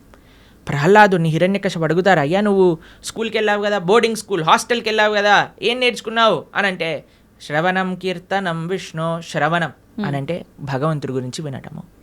భక్తి అంటే ఏదో పూజలు చేసేసి, ఇక్కడ నుంచి 1000 పూలు పట్టుకొచ్చేసి, ధూపాలు వేసేసి, నోములు ఇచ్చేసి, లక్ష పూలలతో పూజ చేసేసి, ఒక లీటర్ల అభిషేకాలు చేసి, ఇది కాదండి భక్తి అంటే. భక్తి అంటే భగవంతుడి గురించి వినటం. ఇది ఎవరు చెప్తున్నారు? పరమ భక్తుడైన ప్రహ్లాదుడు చెప్తున్నాడు. ఫస్ట్ ప్రాసెస్ ఏంటి? శ్రవణం, భగవంతుడి గురించి వినటం. ఏం వినాలి? గీత, భాగవత, రామాయణ అన్నీ ఏదైతే భగవంతుడి గురించి చెప్తారో వాటిని వినాలి. శ్రవణం, కీర్తనం, దాని తర్వాత మనం చేయాల్సింది జపం. చూడండి ఆయన ఏం ప్రాసెస్లో చెప్తున్నారు, ప్రియారిటీ వైజ్ చెప్తున్నారు అనమాట. శ్రవణం, కీర్తనం, విష్ణో, ఎవరికి చేయాలి ఇది? భగవంతుడైన నారాయణుడు విష్ణువుకి చేయాలి. శ్రవణం కీర్తనం విష్ణు స్మరణం పాదసేవనం. స్మరిస్తూ ఉండాలి. మనం విన్నది స్మరిస్తూ స్మరిస్తూ స్మరిస్తూ ఉంటే అప్పుడు మనకి భగవంతుడి పట్ల ప్రేమ పెరుగుతుంది. అప్పుడు మనం భగవంతుడి యొక్క ఆరాధన చేసామనుకోండి, ప్రేమతో ఆరాధన చేయగలుగుతాం. లేకపోతే ఎప్పుడు మనసులో ఈ కోరిక ఈ కోరిక ఈ కోరిక ఈ కోరిక కోరిక గుర్తొచ్చినంత భగవంతుడు గుర్తురాడు. నిజమే ప్రభుజీ. ఎప్పుడైతే మనం శ్రవణం కీర్తనం భగవంతుడి గురించి వింటామో, భగవంతుడి యొక్క నామాన్ని జపం చేస్తామో, అప్పుడు మనం ఆరాధన చేసేటప్పుడు మన మనసు భగవంతుడి పైన ఉంటుంది. కాబట్టి అందరూ కూడా ఫస్ట్ వ్రతాలు నోములు పూజలు చేసేయడానికి పరిగెత్తుతూ ఉంటారు. కానీ దాటికంటే ఫస్ట్ ఇనీషియల్ స్టెప్స్ ఏంటి అని అంటే, ఇప్పుడు చూడండి, ఒక ఫస్ట్ ఫ్లోర్కి ఎక్కెళ్ళాలి అని అంటే మనం లాంగ్ జంప్ చేసేసి ఎక్కిస్తామా? ఒకసారి దూకామనుకోండి, ఆయనతో కాళ్ళు చేతులు విరిగిపోతాయి అంతే. మెల్లమెల్లగా ఎక్కామనుకోండి, కరెక్ట్ పాత్లో మనం వెళ్తూ ఉండొచ్చు అనమాట. అందుకే ఫస్ట్ స్టెప్ ఏంటంటే భగవంతుడి గురించి వినండి, భగవంతుడి గురించి వినండి, భగవంతుడు గురించి స్మరించండి, భాగవత రామాయణాదులు ఏం చెప్పారో తెలుసుకోండి అని. అందుకే ఇన్ని గంటలు మనం యూట్యూబ్లలో వీటిలలో చెప్పేది ఎందుకు అని అంటే, జనాలు వినడానికి. వింటే వాళ్ళకి భగవంతుడి గురించి తెలిస్తే మంచి భక్తి మార్గంలో ముందుకెళ్తే అది జీవుడి యొక్క పరమశ్రేయస్సుకి కారణం అవుతుంది. ఓకే ప్రభుజీ, ఒక మంచి భక్తుడిగా ఉండాలి అంటే ఫస్ట్ చేయాల్సింది మీరు చెప్పినట్టుగా భగవంతుడి గురించి వినడమే అంటారా? కరెక్ట్. శ్రవణం కీర్తనం. ఫస్ట్ ప్రాసెస్ ఏంటి అంటే శ్రవణం. మనం వినడానికి ప్రయత్నం చేయాలి. ఎవరి నుంచి వినడానికి ప్రయత్నం చేయాలి? ఎవరైతే శాస్త్ర అధ్యయన చేసిన మంచి భక్తులు ఉన్నారు. ఇప్పుడు చూడండి, మార్కెట్లో ఎవరు పడితే వాళ్ళు చెప్పడానికి రెడీ అయిపోయారు. ఇది ఇలా చెయ్యి, ఆ చిట్కా ఇలా చెయ్యి, ఈ పరిష్కారం ఇలా చెయ్యి. అసలైతే ఎంత అసలు ఆశ్చర్యం అనిపిస్తుంది అంటే, కొన్నిసార్లు మాకు వీడియోలు పంపిస్తే అసలు ఇలాంటి వ్యక్తుల్ని ఎలా వినగలుగుతున్నారు జనాలు అని అనిపించేటట్టుగా ఆశ్చర్యపడిపోతాం అనమాట. ఎందుకంటే భాగవత మన శాస్త్రాలు చెప్పే విషయం వేరు, వీళ్ళు చెప్పే విషయాలు వేరు. ఒకడు తలపైన చేయబెడతానంటాడు, ఒకడు ఇంకొక మాయ చేస్తానంటాడు, ఇంకొకడు మ్యాజిక్ చేస్తానంటాడు. మాయలు మ్యాజిక్ కావాలంటే మీరు మ్యాజిక్ షోకి వెళ్ళండి కదా, దేవుడి దగ్గరికి ఎందుకు రావాలి? ఆధ్యాత్మిక గురువు మాయలు మ్యాజిక్లు తంత్రాలు యంత్రాలు తలపైన చేయబెట్టాలు అవన్నీ చేయరండి. ఆధ్యాత్మిక గురువు ఎప్పుడైనా సరే, మీరు ఏ శాస్త్రంలో చూసినా ఎవరైనా సరే మీరు చూడండి, మన జ్ఞానము వేరే వ్యక్తులకి గురువు ఎప్పుడు కూడా శ్రవణం ద్వారానే పంపిస్తారు. రామ లక్ష్మణులు కూడా విశ్వామిత్రుల దగ్గర నుంచి శ్రవణం చేసి జ్ఞానాన్ని సంపాదన చేసుకున్నారు. కృష్ణుడు సాందీపముని దగ్గర నుంచి శ్రవణం చేసుకొని జ్ఞానాన్ని విన్నారు. అర్జునుడు కృష్ణుడి దగ్గర నుంచి శ్రవణం చేశారా? కృష్ణుడు వచ్చి చేయబెట్టాడు అర్జునుడి పైన శ్రవణం. కాబట్టి భగవంతుడిచ్చిన మార్గము శ్రవణం. మన జ్ఞాన సముపార్జన చేయాలి. మనకి ఏదో అయిపోవాలని మన ధర్మంలో కొంతమంది మనల్ని మోసం చేసే, ఇప్పుడు చూడండి, ఎవరికైతే మోసపోవాలని ఉంటుందో వాళ్ళని మోసం చేసే వాళ్ళు రెడీగా ఉంటారు మార్కెట్లో. మన ధర్మంలో మోసాలు చేసేవాళ్ళు తక్కువ అని మనం చెప్పడానికి వీలు లేదు, ఉన్నారు. ఎందుకంటే మనకి ఆ మోసపోయే ప్రవృత్తి ఉన్నది కాబట్టి. ఇది కాకుండా ఇతర మతాల వాళ్ళైతే ఇంకా పీక్స్కి వెళ్ళిపోయారనమాట. వాళ్ళు చేసే మోసాలు కానీ, వాళ్ళు చేసే యాక్టింగ్లు కానీ, వాళ్ళు చేయించే డ్రామాలు కానీ చూస్తే అసలు ఎందుకు ఇంతమంది అక్కడ ఉంటున్నారంటే, అసలు మీరు చూడండి, మేము ఆ వీడియో చూసినప్పుడు మాకు పంపిస్తుంటారనమాట జనాలు, ఇలా ఇలా ఇలా ఇలా వీళ్ళు చేస్తున్నారు ప్రభుజీ, పాస్టర్లు వీళ్ళు అని చూస్తున్నప్పుడు అయితే మాకు అనిపిస్తుంది, ఎవడైనా బుర్రున్నవాడు అసలు ఈ సభకి వెళ్తాడా? అసలు వీక్షిస్తాడా? వేలాది మంది అక్కడ కూర్చొని వీక్షిస్తున్నారు అంటే వీళ్ళందరూ మోసపోవడానికి రెడీగా ఉన్న వాళ్ళనే కాబట్టే కదండి మోసం చేస్తుంది. వాడు ఇంటికి వెళ్ళాక అనుకుంటాడు, అసలు వీళ్ళు ఎంత మూర్ఖులు, అసలు ఎలాంటి వ్యక్తులు వీళ్ళు, నేను చేసే యాక్టింగ్లకి చప్పట్లు కొట్టటాలు అరవటాలు, ఇలాంటి వాళ్ళు ఉన్నంత వరకు మోసాలు ఆపలేమండి. మన లోపల ఒక జాగరూకం కావాలి. నేను శాస్త్రాన్ని నమ్ముతా, భగవంతుడి యొక్క తత్వాన్ని అధ్యయనం చేస్తా, కానీ మ్యాజిక్ల వల్ల ఏమంటాం, మీరు చేతులు పెట్టటాల వల్ల, ఏవో సృష్టించటం వల్ల, ఏదో మన జీవితంలో ఏదో మంచి జరిగిపోవటం వల్ల, దానివల్ల ఏది వచ్చే ప్రయోజనం లేదండి. ఈరోజు మంచి జరుగుతుంది, రేపేం జరుగుతుంది? జీవుడి యొక్క పరమశ్రేయస్సు భగవంతుడి గురించి తెలుసుకోవటం. అందుకే మేము ఎక్కడికి వెళ్ళినా మొత్తుకునేది ఒకటే విషయం, ఇవన్నీ యొక్క ట్రాప్లో పడకండి. మన మానవ జన్మ ఎన్నో సంవత్సరాల తర్వాత మనకి రేర్గా దొరికిన ఈ అవకాశాన్ని మంచి మార్గంలో ఉపయోగించుకోండి అనే మేము అందరం ప్రార్థన చేస్తూ ఉంటాం అందరికీ కూడా. ఎందుకంటే మాకు అనిపించేది ఏంటి అంటే, పాపం ఇలాంటి వాళ్ళ ట్రాప్లలో పడే వాళ్ళు చెడ్డవాళ్ళు కాదండి. భగవంతుడి గురించి తెలుసుకోవాలి అనుకుంటే కదా వాళ్ళు ఇలాంటి బాబాల దగ్గరికి లేదా ఇలాంటి వ్యక్తుల దగ్గరికి వెళ్ళేది. కానీ మేము అనుకునేది ఏంటి అంటే మంచి మార్గం కానీ వాళ్ళు తెలుసుకోగలిగితే వాళ్ళ జీవితం పండిపోతుంది. అవును ప్రభుజీ. మన శాస్త్రం ఏం చెప్తుందో తెలుసా, ఇలాంటి చెడు వ్యక్తుల వల్ల వెళ్ళే వాళ్ళ పరిస్థితి ఎలా ఉంటుందట అంటే సగం మింగిన కప్పలాగా ఉంటుందట. పాము ఒక పెద్ద కప్పని పట్టేసుకుంటుంది. ఎంత పెద్దగా ఉంటుందంటే ఆ కప్ప లోపలికి మింగలేదు, బయటికి వదలలేదు. అలాంటి పరిస్థితులు చిక్కుకుపోతారు. కాబట్టి మీ అందరికీ మేము చేసే ప్రార్థన ఏంటి అంటే, ఎవరైతే శాస్త్రాన్ని అధ్యయనం చేశారో, శాస్త్రపరంగా శాస్త్రసమ్మతంగా మాట్లాడతారో, ఎవరైతే వైదిక సనాతన ధర్మాన్ని ఆచరిస్తూ ఉన్నారో, ఇప్పుడు ఏంటంటే అండి, కలియుగంలో ఎంతోమంది దేవుళ్ళని మ్యానుఫ్యాక్చర్ అయిపోయారు. ఎక్కడ చూసినా వీడి దేవుడు అంటాడు, వాడి దేవుడు అంటాడు, అందరినీ దేవుళ్ళు అనటం ప్రారంభం చేశాం. కానీ ఒక్క విషయం, భగవంతుడు అనేవారు ఎవరైనా ఉంటే అది వేదములు ప్రతిపాదన చేసిన వారు మాత్రమే. కాబట్టి శాస్త్రీయంగా ఎవరైతే ప్రామాణికంగా దైవము అని చెప్పారో వాళ్ళ గురించి తెలుసుకోవటం శ్రేయస్సు. ఆ శాస్త్రీయమైన గ్రంథాలను అధ్యయనం చేయడం శ్రేయస్సు. కానీ మొన్న ఒక 50 సంవత్సరాల ముందో 70 సంవత్సరాల ముందో పుట్టిన గ్రంథాలని మనం చదవాల్సిన అవసరం లేదు. మనం చదవాల్సిన ఏదైనా వాంగ్మయం ఉంటే అది వ్యాసుడిచ్చిన వాంగ్మయం మాత్రమే. అది చాలా ముఖ్యం. ఓకే ప్రభుజీ, మీరు చెప్పినట్టుగా అంటే వీటన్నింటినీ చదువుకుంటూ భగవంతుడి గురించి వింటూ అలా ఉంటే నిజంగా భగవంతుడి అనుగ్రహం పొందొచ్చు అంటారా? గుళ్ళకి పుణ్యక్షేత్రాలకి వెళ్ళకపోయినా కూడా భగవంతుడి యొక్క అనుగ్రహం పొందాలి అని అంటే భగవంతుడు చెప్పినట్టు నడుచుకోవాలి. మీకు ఒక విషయం చెప్తాను. మీకు మీ పిల్లలు ఉన్నారనుకోండి, మిమ్మల్ని చాలా బాగా చూసుకుంటూ మీరు చెప్పిన పని ఏమీ చేయకపోతే మీకు ఆనందం వేస్తుందా? లేదా మిమ్మల్ని బాగా చూసుకుంటూ మీరు చెప్పిన పనులన్నీ కూడా చేస్తే బాగా ఆనందం వేస్తుందా? లేదా మిమ్మల్ని బాగా చూసుకోకపోయినా జస్ట్ మీరు చెప్పిన పనులన్నీ చేస్తే బాగా ఆనందం వేస్తుందా? బాగా చూసుకోవాలి, చెప్పింది వినాలి, అప్పుడే ఆనందంగా ఉంటుంది కదా. అదే మనం చేయాలి. భగవంతుడు చెప్పినట్టుగా నడుచుకోవాలి, భగవంతుడి యొక్క ఆరాధన చేయాలి. అది నిజమైన మంచి జీవుడు లేదా మంచి సనాతన ధర్మానికి చెందినవాడు చేసే పని. ఇటు భగవంతుడి యొక్క సాంగత్యం లేనప్పుడు మనం భగవంతుడి యొక్క స్మరణతో ధార్మికంగా ఉండటం, అలానే మనం భగవంతుడి యొక్క సేవ చేసుకునే ఒక అవకాశం వచ్చినప్పుడు సాక్షాత్తుగా అక్కడికి వెళ్ళి దర్శనం చేసుకొని ఒక సేవ భావనతో ఉండటం, ఆ రెండు ముఖ్యమే మనకి. ఓకే ప్రభుజీ, కొంతమంది తల్లి గర్భంలోనే ఉన్నప్పుడే రకరకాల రీజన్స్ ఏదైనా ఉండొచ్చు, చనిపోతూ ఉంటారు. అది వాళ్ళ గత జన్మ కర్మఫలమే అంటారా, లేదంటే మరి ఇంకేమైనా రీజన్ అయి ఉంటుందంటారా? ఇప్పుడు కర్మ ఎలా పనిచేస్తుంది అంటే అండి, అన్నిటినీ మ్యాచ్ చేస్తుంది అనమాట ఎగ్జాక్ట్ పాయింట్కి. తల్లిదండ్రుల కర్మ ప్రకారం ఏం జరగాలి అది ఉంటుంది, జీవుడు వచ్చేవాడి కర్మలో ఏం జరగాలి అది కూడా ఉంటుంది.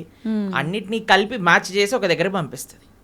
కాబట్టి ఇది ఎవరి కర్మ అని చెప్తే ఆ జీవుడు కర్మనే, అలానే ఆ తల్లిదండ్రుల యొక్క కర్మనే, అందరి కర్మ మిక్స్ అయ్యి పరివారము అని అంటేనే ఒకళ్ళ కర్మ ఒకళ్ళు నెగేట్ చేసుకోవడానికి పుట్టినవారు. Okay okay. కాబట్టి ఇప్పుడు ఈ జన్మలో భార్యాభర్తలు పిల్లలు ఎలా వచ్చారండి, ఎవరు చూస్ చేశారండి, మాకు ఎవరు పిల్లలు పుడతారని ఎలా మనం ఎలాంటి ప్రభావంతో మీరు ఎవరికైతే రుణం ఉందో, ఎవరైతే మిమ్మల్ని పోయిన జన్మలో పెంచారో వాళ్ళకి మీరు మళ్ళీ పిల్లలుగా పుట్టారనుకోండి, వాళ్ళని పెంచి ఆ రుణం పోతుంది అనమాట. లేదు మీకు ఎవరైనా శత్రువులు ఉన్నారనుకోండి, వాళ్ళు కూడా పిల్లలుగా పుట్టచ్చు. ఎందుకంటే వాళ్ళకి మనం చేసిన అపచారాలన్నీ కూడా వాళ్ళు ఇప్పుడు మనతో చేసి మన కర్మ నెగెట్ చేస్తూ ఉంటారనమాట. కాబట్టి అది ఒక పెద్ద కాంప్లికేటెడ్ కార్మిక్ సైకిల్. అది ఎవరి కర్మ ఎగ్జాక్ట్గా అని చెప్పడం, అందరి కర్మ కలిసి ఒక కుటుంబం ఏర్పడుతుంది. ఒకళ్ళ కర్మ ఒకళ్ళనొకళ్ళు నెగెట్ చేసుకుంటూ ఉంటారనమాట. అది కుటుంబం అంటే. ప్రభుజీ, వాళ్ళు కర్మ అనుభవించటానికే మరొక జన్మ తీసుకుంటున్నప్పుడు అంటే బయటికి వచ్చి అనుభవించాలి కదా, కడుపులోనే ఎందుకు అలా అవటం? కడుపులో అనుభవం ఉండదా? కడుపులోనే అనుభవం ఉంటుంది. అంతే అనుభవం ఉండాలి అని కర్మ ఉంటే అంతే అనుభవం అయిపోతుంది. Okay okay. కాబట్టి జీవుడు తల్లి గర్భములోకి వెళ్ళిన మరుక్షణం నుంచి కాన్షియస్నెస్ స్టార్ట్ అయిపోతుంది, డెవలప్ అవ్వటం అని చెప్తారనమాట. కాబట్టి గర్భస్థ నరకము అని అంటారు. ఇప్పుడు చూడండి, అమ్మ ఇప్పుడు మీరు రెస్పాండ్ అవ్వటం, ఇప్పుడు ప్రహ్లాదుడు గర్భంలో ఉన్నప్పుడే కదండి భగవంతుడి గురించి విన్నది. అవును. పిల్లలు అందుకే చెప్తారు, ఎవరైతే కడుపుతో ఉంటారో అప్పుడు మంచి విషయాలు వినాలని, రామాయణ భాగవతాలు వింటూ ఉండండి, అప్పుడు పుట్టేవాడు మంచి భక్తుడుగా పుడతాడు అని. ఎందుకంటే వాడి లోపల కాన్షియస్నెస్ ఉంది కాబట్టి, వాడు అనుభవిస్తున్నాడు ఏది మంచి ఏది చెడు. అందుకే అమ్మని జాగ్రత్తగా ఇది తినకూడదు ఇవి తినాలి అని ఎందుకు చెప్తారు అంటే, వాటి వల్ల ఆ పిల్లవాడికి కూడా ఆ రకమైన బాధ కలుగుతూ ఉంటుంది, లేదా ఆ రకమైన ఆనందం వస్తూ ఉంటుంది అని. కాబట్టి లోపల కూడా వాడు అనుభవిస్తూనే ఉన్నాడు జీవి. ప్రభుజీ భగవంతుడి అనుగ్రహం అనేది ఇప్పుడు మామూలుగా చెప్తుంటారు కదా ప్రభుజీ, మగవారు ఇంట్లో యజమాని చేసే పూజ వల్ల ఎక్కువ ఫలితం ఉంటుంది, కుటుంబానికి మొత్తం చెందుతుంది. ఆడవారు చేసే పూజా ఫలితం అనేది తనకొక్కతి మాత్రమే చెందుతుంది అని చెప్పి చెప్తుంటారు. ఇది నిజమేనా ప్రభుజీ? ఒకవేళ ఇది హస్బెండ్ నిజమైతే చేసే పుణ్యంలో 50% భార్యకి చెందుతుంది. భార్య చేసే పుణ్యంలో నయా పైసా హస్బెండ్కి రాదు. హస్బెండ్ చేసే పాపంలో 50% భార్య చేసే పాపంలో 50% హస్బెండ్కి చెందుతుంది. హస్బెండ్ చేసే పాపంలో నయా పైసా భార్యకి రాదు. ఓకే. కాబట్టి ఇలా చూసుకుంటే ladies are more fortunate in one sense. కాబట్టి యజమాని ఎందుకు జాగ్రత్తగా నువ్వు ధార్మికంగా ఉండాలి అని చెప్తున్నారంటే, ఎందుకంటే వాడే ఎక్కువ ట్రిత్లో ఉన్నాడనమాట. వాడు చేసిన దానికి చేయని దానికి అనుభవించాల్సింది వాడే, కాబట్టి జాగ్రత్తగా ఉండు అని చెప్పేది. కాబట్టి మనం ఆరాధన అంటే ఏదో ఇప్పుడు చాలా మంది ఆడవాళ్ళు పూజ చేయాలి, మగవాళ్ళు పూజ చేయకూడదు, మగవాడేమో కాఫీ తాగుతూ పేపర్ చదువుతూ కూర్చుంటాడు అనమాట. అది కాదండి. ఫస్ట్ మగవాడి బాధ్యత. మీకు ఒక విషయం చెప్పాలా, వైదిక ధర్మంలో వంట కూడా మగవాళ్ళే చేసేవాళ్ళు, ఆరాధన కూడా మగవాళ్ళే చేసేవాళ్ళు. మీకు ఒక విషయం చెప్తాను, కొన్ని సంవత్సరాల క్రితం కానీ మనం వెళితే చరిత్రలో బయట ఇల్లు ఊడ్చి తూడ్చి ముగ్గులేయటం కూడా మగవాళ్ళే చేసేవాళ్ళు. మరి ఇప్పుడు ఎందుకు లేదు ప్రభుజీ ఆచారం? మీరు ఉంటే బాగుండేది కదా. కానీ ఇట్ ఈస్ నాట్ ఆడవాళ్ళ పని పూజ అనే నోషన్ ఫస్ట్ పోవాలి. ఆరాధన అంటే అయితే మగవాడే చేయాలా? కాదు, అందరు కలిసి ఆరాధన చేయాలి. ఎలా అందరూ కలిసి ఆరాధన చేస్తారు అని అంటే, ఎవరైతే ఇంటి యజమాని ఉన్నారో ఆయన భగవంతుడి యొక్క ఆరాధన చేస్తూ ఉంటారు. మరి ఇంట్లో ఉండే స్త్రీలు ఏం చేస్తారు? వాళ్ళు చక్కగా భగవంతుడికి నైవేద్యములు తయారు చేసి, భగవంతుడికి పూలమాలలు తయారు చేసి, భగవంతుడికి వస్త్రాలు కుట్టి వీళ్ళు ఆ సేవని సమర్పణ చేస్తారు. పిల్లలు ఏం చేస్తారు? బయటికి వెళ్ళి పూలు, తులసి ఇవన్నీ పట్టుకొని వస్తారు. ఏదైనా రూమ్లో ఆ నాన్నకి అమ్మకి, అమ్మ అక్కడ వంట చేసి ఇక్కడికి వచ్చి అందించి భగవంతుడికి నివేదన చేయడానికి ఇస్తూ ఉంటారు. కాబట్టి పరివారం అంతా కలిసి పూజలో పాల్గొంటుంది. కాబట్టి ఆరాధన ఎవరు చేయాలి అనే విషయానికి వస్తే, ఇంట్లో ఉండే పురుషులే ఆరాధన చేయాలి అని శాస్త్రం చెప్తుంది. అలానే పురుషులు ఒక్కడి ఆరాధన చేసేసి ఇంకా భార్య ఏం చేయాల్సిన అవసరం లేదా అంటే, అందరు కలిసి ఆరాధన. ఒక్కొక్కరికి ఒక్కొక్క బాధ్యత. ఒకళ్ళు నైవేద్యం తయారు చేయటం, ఒక పూలమాలలు తయారు చేయటం, చందనం తీయటం, పూలు తేవటం, పుష్పాలు చేయటం, తులసి పదాలు చేయటం, లాస్ట్కి సమర్పణ చేసుకోవటం. అందరు కలిసి చేస్తే అది ఆరాధన అవుతుంది. అందుకే ఆ family that praise together stays together అని అంటారు. అది చాలా ముఖ్యం. You should pray together. ఒకడు వెళ్ళిపోయి పూజ చేసుకొని వెళ్ళిపోతాడు, దాని తర్వాత ఇంకొకరు వెళ్ళి పూజ చేసుకొని వెళ్ళిపోతారు, అలా కాదు. Everybody should together do it అనమాట. అది ముఖ్యం. ప్రభుజీ, కుటుంబ పరిస్థితులను బట్టి సంసార జీవితంలో కొట్టుమిట్టాడుతూ ఉంటారు కొంతమంది. అటువంటి వారు అసలు భక్తి మార్గంలో నడవటం కానీ, దైవారాధన కానీ ఏమీ ఉండవు. మరి వాళ్ళు ముక్తి పొందే మార్గం ఏమైనా ఉంటుందా? ఎవరు కొట్టుమిట్టాడు అన్నాడు సంసార జీవితంలో? ఎవరైనా పీక పట్టుకొని నువ్వు కొట్టుమిట్టాడు సంసారంలో అని చెప్పారా? అది మన చాయిస్.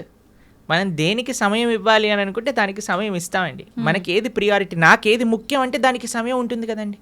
ఇప్పుడు చూడండి, బిజీ, మేము చాలా బిజీ, మాకు జపం చేయడానికి టైం లేదు, మేము గుడికి వెళ్ళలేము అనేవాడు ఇలా వాట్సాప్ స్టేటస్ చూసుకుంటూ ఉంటాడు అనమాట. అందరి మొత్తం కాంటాక్ట్లో ఉన్న వాళ్ళందరివి చూస్తూ ఉంటాడు. మరి వాట్సాప్ స్టేటస్ చూడడానికి ఉన్నాయి, ఫ్యామిలీ గ్రూప్లో వచ్చే అక్కర్లేని చెత్త వీడియోలు అన్నీ చూడడానికి టైం ఉన్నాయి, కానీ ఒక 10 నిమిషాలు కూర్చొని నామజపం చేయడానికి టైం లేదంటారు. కాబట్టి ఇది జస్ట్ అన్ ఎక్స్క్యూజ్. ఎవ్వరు కూడా ఈ ప్రపంచంలో నాకు టైం లేదు అని చెప్పలేరు. టైం లేదు అని అంటే నీ ప్రియారిటీస్ రాంగ్. నీకు ఈ జీవితంలో ఈ శరీరానికి ఎంతైతే ఇస్తున్నావా నువ్వు, అంతే నీ ఆత్మకు కూడా ఇవ్వాలి అని నీకు తెలిసినప్పుడు, దాన్ని ప్రియారిటీగా పెట్టుకున్నప్పుడు సమయం ఏర్పడుతుంది తప్పకుండా. కాబట్టి ఎవ్వరూ మనల్ని ఫోర్స్ చేయట్లేదండి కొట్టుమిట్టాడు సంసారంలో అని. మనమే కాంప్లికేటెడ్గా చేసుకుంటున్నాం.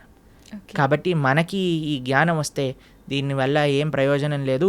నా భక్తి, నా ధర్మము, నా దేశము, నా సనాతన ధర్మం గురించి మనం కూడా కొద్దిగా ఆలోచన చేస్తే అప్పుడు మన జీవితం బాగుంటుంది, ఈ దేశ భవిష్యత్తు కూడా బాగుంటుంది. ప్రభుజీ, చాలామంది కష్టాలు ఎక్కువగా ఉన్నాయి, ఇంకా నేను తట్టుకోలేను, ఇంకా నాకు అసలు వేరే దారే లేదు అని చెప్పి ప్రాణం తీసుకుంటూ ఉంటారు, ఆత్మహత్యలకు పాల్పడుతూ ఉంటారు.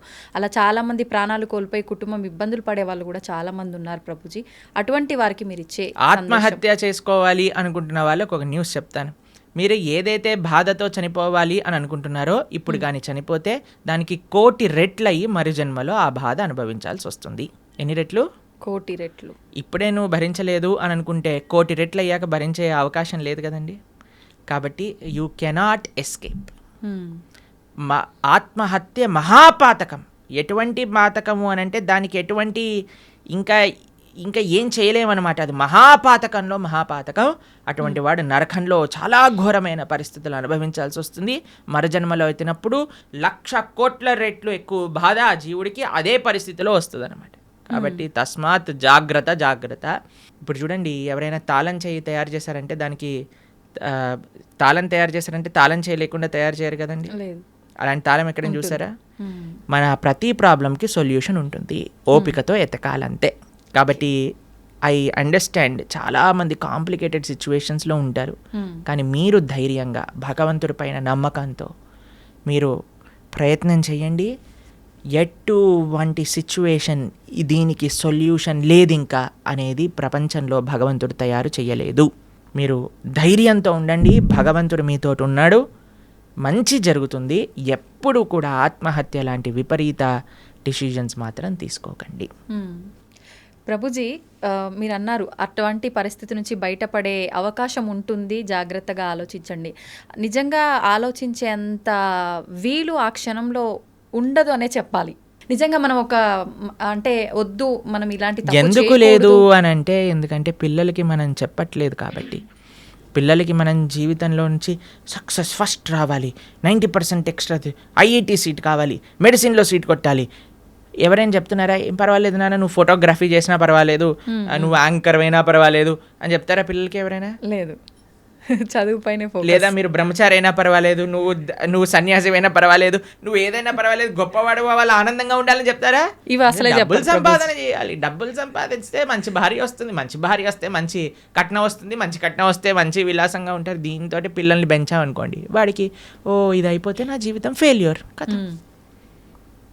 ఇవన్నీ మనము మన సమాజాన్ని ఇచ్చే రాంగ్ ఎక్స్పోజర్స్, అక్కర్లేని చెత్త అంతా కూడా నెత్తిలో పెట్టుకోవటం వల్ల వచ్చే అనవసరమైన చెత్త ఆలోచనలు తప్ప ఇవన్నీ ఎవరికి. మీరు చూడండి, సూసైడ్ చేసుకునే వాళ్ళని మీరు కానీ చూసారనుకోండి, అనవసరమైన పిల్లలైతే అసలు అనవసరమైన విషయాలకి. అవును, మార్కులు తక్కువ వస్తాయేమో అని ఒక ఆవిడ సూసైడ్ చేసుకుందట, మార్కులు వచ్చాక ఫస్ట్ ర్యాంక్ వచ్చిందట. ఇలాంటి కేసులు విన్నారా?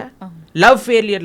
అలాంటి లవ్ ఫెయిలియర్ వాళ్ళందరినీ నాకే అనిపిస్తుంది వీళ్ళు నిజంగా చచ్చిపోయే వాళ్ళని కాదు, వీళ్ళని నిజంగా తల్లిదండ్రులే బాగా గుణపాఠం నేర్పించాలని. చిన్న చిన్న పిల్లలండి, 10th క్లాస్ పిల్లలు, ఇంటర్మీడియట్ చదివే వాళ్ళు, ఇంజనీరింగ్ చేసేవాళ్ళు. వాళ్ళకి డబ్బులన్నీ ఎందుకు పిల్లలకి ఎందుకు పంపిస్తున్నామండి? మనం ఏమన్నా లవ్వులలో ఉండమని పంపిస్తున్నారా, లేదా బాధ్యతాయుతంగా చదువుకొని ముందుకెళ్ళాలని పంపిస్తున్నారా? అవును ప్రభుజీ, చదువుకో. కాబట్టి ఇవన్నీ ఎందుకు పిల్లల లోపలికి ఈ ప్రేమ, ఈ ఇన్సెక్యూరిటీస్, ఇవన్నీ ఎందుకు వచ్చాయి అని అంటే మనకుండే రాంగ్ ఎక్స్పోజర్. సినిమాలు, సీరియళ్ళు, ఎక్కడ పడితే అక్కడ చెత్త కదండి మనం చూసేది. ఆ చెత్త అంతా ఉన్నప్పుడు చెత్త ఆలోచనలే వస్తాయి. దాన్ని ఇంగ్లీష్లో good in good out, bad in bad out principle అంటారట. Good in good out. మనకి ఏదైతే మంచి ఆలోచనలు ఉన్నాయో, మంచి ఆలోచనలు కానీ, మంచి దృశ్యాలు కానీ, మంచి సాంగత్యం కానీ మనకు ఉందనుకోండి, మంచి ఆలోచనలు వస్తాయి. ఏ కష్టం వచ్చినా సరే, అయ్యా ఏదో ఒక కష్టం ఉన్నా సరే తండ్రి, it is common for everybody కాబట్టి బయటకు వస్తాయి. ఎందుకంటే సినిమాలలో కష్టాలు చూపించరు కదండి. సినిమాలలో ఏం చూపిస్తారు? అంతే శుభం శుభం హ్యాపీ కార్డ్ వేసేస్తారనమాట లాస్ట్కి. హి లివ్డ్ హ్యాపీలీ ఫర్ ఎవర్. కానీ తర్వాత తెలుస్తుంది పెళ్ళి అయ్యాక నిజం బాధలు స్టార్ట్ అవుతాయని పెళ్ళిళ్ళలో సినిమాలలో చూపిస్తారా? వాడు ఏదో ప్రేమ ఇది చేసేసుకుంటాడు, తర్వాత లాస్ట్కి విలన్ తోటి ఫైటింగ్ అయిపోతుంది, ఇద్దరు పెళ్లి చేసుకుంటారు, హ్యాపీ అయిపోతుంది. పెళ్ళి అయ్యాక ముందుంది ముసల పండగ, అది తెలియదు కదా వీడికి. అవును. కాబట్టి మనం అన్ని మంచి మంచి విషయాలు, అందుకే ఇప్పుడు చాలాసార్లు మేము ఎప్పుడైనా ఇన్స్టాగ్రామ్లో చూసామనుకోండి, real life and real life అని పంపిస్తుంటారు. రియల్ లైఫ్ అంతా బాగానే ఉంటుందండి, అందరూ కూడా మీరు స్క్రీన్ పైన చూసి అది చేస్తూ ఇది చేస్తూ వాళ్ళు ఇంత వీళ్ళు ఇంత అని. కానీ ప్రతి ఒక్కళ్ళ జీవితంలో బాధలు ఉన్నాయి, ఇది ఫస్ట్ అర్థం చేసుకోవాలి. మనకొక్కడికే బాధ ఉంది, ప్రపంచం అంతా ఆనందంగా బ్రతుకుతున్నారు అనే అపోహ నుంచి బయటికి రావాలి.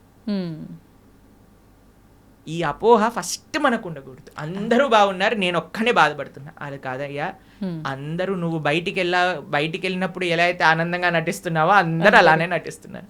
ఎవడు బాగున్నాడు అని అంటే ఎవరైతే మన శుద్ధి అహంకారంతో భగవంతుడిని ఆశ్రయించిన వాడు తప్ప మిగతా వాళ్ళందరూ బాధల్లో ఉన్నారు.